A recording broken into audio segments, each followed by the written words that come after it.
ಕನ್ನಡ ಹಾಗೂ ಗೋವಾ ಕನ್ನಡಿಗರಿಗಾಗಿ ನೂತನವಾಗಿ ಆರಂಭಗೊಂಡಿರುವ ಗೋವಾ ಕನ್ನಡ ನಮ್ಮ ಯೂಟ್ಯೂಬ್ ಚಾನೆಲ್ ಅನ್ನು ಸಬ್ಸ್ಕ್ರೈಬ್ ಮಾಡಿ, ನಮ್ಮೆಲ್ಲ ವಿಡಿಯೋಸ್ಗಳನ್ನು ಲೈಕ್ ಮಾಡಿ, ಶೇರ್ ಮಾಡಿ. मोदी की गारंटी नोट करके रखिए. अगर कोई ऐसा परिवार ध्यान में आए कि जिसको अभी पक्का घर नहीं मिला है, ನಮಗೆ ಒಂದು ಧೈರ್ಯ ಹೇಳಿದ್ರು. ಅದು ಕೂಡ ಯಾವ ರೀತಿ ಮೋದಿ ಗ್ಯಾರಂಟಿ ಅಂತ ಯಾವ ರೀತಿ ಅವರು ಹೇಳ್ತಾರೆ ಅದರ ಒಂದು ಭರವಸೆ ನಮಗೆ ಕೊಟ್ಟರು. ನೀವು ಡೋರ್ ಟು ಡೋರ್ ಮನೆಗೆ ಹೋಗ್ತಿರುವಾಗ ನೀವು ಡೈರೆಕ್ಟ್ ಅವರಿಗೆ ಹೇಳಿ, ನಿಮ್ಮ ಮನೆ ನಿಮ್ಮದು ಇದೆಯಾ, ನಿಮಗೆ ಇಲ್ಲವಾ, ಇಲ್ಲದಿದ್ದರೆ ಜೂನ್ 4ನೇ ತಾರೀಕಿನ ನಂತರ ನಿಮ್ಮ ಮನೆ ಇಲ್ಲದವರಿಗೆ ಮನೆಯನ್ನು ಕೊಡುವಂತ ಕೆಲಸ ಮೊದಲು ಮಾಡ್ತೇನೆ ಅಂತ ಅವರು ಹೇಳಿದರು. ಇಡೀ ಭಾರತದಲ್ಲಿ नई सरकार बनने के बाद मेरी तरफ से उनको कह देना, तीसरी बारी में उनका पक्का घर पक्का हो जाएगा. ಮೊದಲನೇದಾಗಿ ಪಂತಪ್ರಧಾನ್ ನರೇಂದ್ರ ಮೋದಿಜಿ, ನಮ್ಮ ಪ್ರೈಮ್ ಮಿನಿಸ್ಟರ್, ನಮ್ಮ ಝುವಾರಿ ನಗರದಲ್ಲಿ ಒಂದು ದೊಡ್ಡ ಜನಸಭೆಗೆ ಬಂದಿರುವುದು ನಮ್ಮ ಭಾಗ್ಯ. ಯಾಕಂತ ಹೇಳಿದ್ರೆ ನಾವು ಇರುವುದು ಅಲ್ಲಿ. ಅದರಲ್ಲಿ ಕೂಡ ಅವರೊಂದು ಬಂದು ನಮಗೆ ಒಂದು ಧೈರ್ಯ ಹೇಳಿದ್ರು. ಅದು ಕೂಡ ಯಾವ ರೀತಿ ಮೋದಿ ಗ್ಯಾರಂಟಿ ಅಂತ ಯಾವ ರೀತಿ ಅವರು ಹೇಳ್ತಾರೆ ಅದರ ಒಂದು ಭರವಸೆ ನಮಗೆ ಕೊಟ್ಟರು. ನೀವು ಡೋರ್ ಟು ಡೋರ್ ಮನೆಗೆ ಹೋಗ್ತಿರುವಾಗ ನೀವು ಡೈರೆಕ್ಟ್ ಅವರಿಗೆ ಹೇಳಿ, ನಿಮ್ಮ ಮನೆ ನಿಮ್ಮದು ಇದೆಯಾ, ನಿಮಗೆ ಇಲ್ಲವಾ, ಇಲ್ಲದಿದ್ದರೆ ಜೂನ್ 4ನೇ ತಾರೀಕಿನ ನಂತರ ನಿಮ್ಮ ಮನೆ ಇಲ್ಲದವರಿಗೆ ಮನೆಯನ್ನು ಕೊಡುವಂತ ಕೆಲಸ ಮೊದಲು ಮಾಡ್ತೇನೆ ಅಂತ ಅವರು ಹೇಳಿದರು.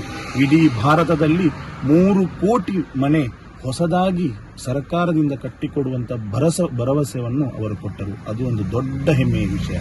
ಎರಡನೇದು, ಅವರು ಹೇಳಿದರು 70 ವರ್ಷ ಅಂದ್ರೆ 70 ವರ್ಷ ದಾಟಿದಂತ ಯಾವುದೇ ಪುರುಷರಾಗಲಿ ಮಹಿಳೆಯರಾಗಲಿ ನಮ್ಮ ತಂದೆ ತಾಯಿ ಯಾರು ಇರಲಿ ಅವರಿಗೆ ಇನ್ಶೂರೆನ್ಸ್ ಪಾಲಿಸಿ ಅಂದ್ರೆ ಹೆಲ್ತ್ ಕಾರ್ಡ್ ಅಂದ್ರೆ 70 ವರ್ಷದ ನಂತರ ಅವರಿಗೆ ಫ್ರೀ ಮೆಡಿಕಲ್ ಕೊಡುವಂತ ಭರವಸೆಯನ್ನು ಅವರು ಕೊಟ್ಟರು.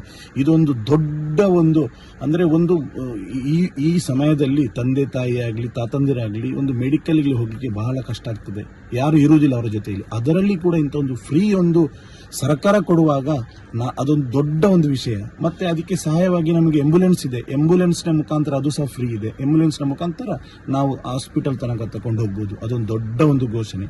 ಮೂರನೆಯದು, 80 ವಯಸ್ಸಿನ ನಂತರ 80 ವಯಸ್ಸು ಆದವರು ಯಾರಿರ್ತಾರೆ ಅವರಿಗೆ ಮನೆಯಲ್ಲೇ ವೋಟ್ ಹಾಕುವಂತಹ ಸುವಿಧಾವನ್ನು ಕೂಡ ನಮ್ಮ ಸ್ಟೇಟ್ ಗೌರ್ಮೆಂಟ್ಗೆ ಹೇಳಿದರು, ಅದರ ಒಂದು ವ್ಯವಸ್ಥೆ ಮಾಡಿ ಅಂತ. ಇಂಥ ಒಂದು ಪಂತಪ್ರಧಾನ ನರೇಂದ್ರ ಮೋದಿ ಅವರು ಇಂಥ ಒಂದು ಘೋಷಣೆ ಅವರು ಡೈರೆಕ್ಟ್ ಹೇಳ್ತಾರೆ, ಇದು ನನ್ನ ಗ್ಯಾರಂಟಿ ಅಂತ. ಯಾಕಂತ ಹೇಳಿದ್ರೆ ಪಕ್ಷ ಇರಬಹುದು ಇರದಿರಬಹುದು, ಆದರೂ ಕೂಡ ಅವರ ಒಂದು ಗ್ಯಾರಂಟಿ ಅಂದ್ರೆ ಅವ್ರ ಸರ್ಕಾರಕ್ಕೆ ಅದರ ಸ್ಕೀಮು ಎಲ್ಲ ಪಾಲಿಸಿ ಆಲ್ರೆಡಿ ಸ್ಯಾಂಕ್ಷನ್ ಆಗಿ ಇಟ್ಟಿರುವಂತಹ ಒಂದು ಭರವಸೆಯನ್ನು ಜನರಿಗೆ ಕೊಡ್ತಾರೆ. ಯಾಕಂದ್ರೆ ಅವರು ಹೇಳಿದ್ದನ್ನು ನುಡಿದಂತೆ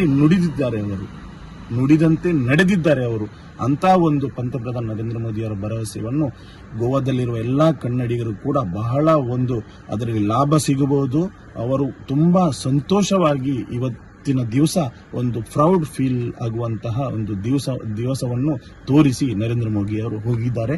ಅದಕ್ಕಾಗಿ 7ನೇ ತಾರೀಕಿಗೆ ಎಲ್ಲಾ ಕನ್ನಡಿಗರು ನರೇಂದ್ರ ಮೋದಿಯ ಮುಖವನ್ನು ನೋಡಿ ಕಮಲಕ್ಕೆ ವೋಟ್ ಹಾಕ್ತಾರಂತ ನಮಗೆ 100ಕ್ಕೆ 100 ಭರವಸೆ ಇದೆ. मोदी की गारंटी नोट करके रखिए.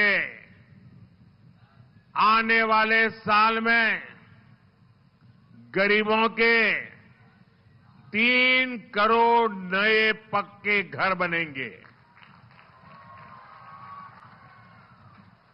और मेरी आपको एक रिक्वेस्ट है, मेरा एक काम करोगे? ऐसे नहीं, ऐसे जरा तेज गति से बताओ. मेरा एक काम करोगे? देखिए, चुनाव अभियान में आप घर घर जाते होंगे, मोहल्ले में जाते होंगे, गांव में जाते होंगे. कहीं पर भी अगर कोई ऐसा परिवार ध्यान में आए कि जिसको अभी पक्का घर नहीं मिला है, हो सकता है गांव में 5 लोगों को मिल गया होगा, लेकिन एक आध छूट गया होगा. आप उनका नाम पता लिख लीजिए. मुझे भेज दीजिए। 4 जून के बाद, नई सरकार बनने के बाद मेरी तरफ से उनको कह देना, तीसरी बारी में उनका पक्का घर पक्का हो जाएगा।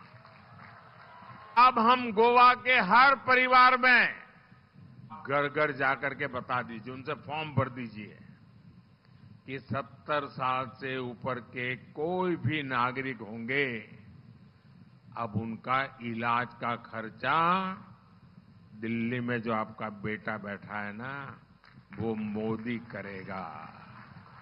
85 से ऊपर के होंगे, उनके लिए हमने नियम नया बनाया है।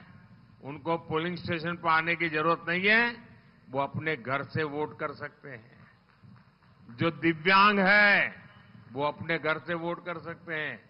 और इसके लिए मैं चाहूंगा कि सरकार के साथ मिलकर के योजना बनाकर ऐसे लोगों का वोटिंग हो जाए।